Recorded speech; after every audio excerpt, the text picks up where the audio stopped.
Hello everyone, अस्सलाम वालेकुम। सुबह सुबह की गुड मॉर्निंग। आज मैं बनाने वाली हूँ नाश्ते में चिवड़े का पोहा।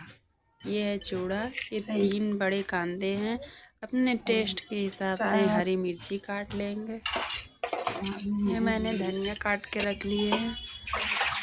ये धनिया मैंने तेल गरम होने के लिए, मेरा तेल एकदम गरम हो गया, उसमें राई डालेंगे। अपने क्वांटिटी के हिसाब से राई डालेंगे। राई मेरा चटक जाएगा, फिर उसके हमने कांदा डालेंगे।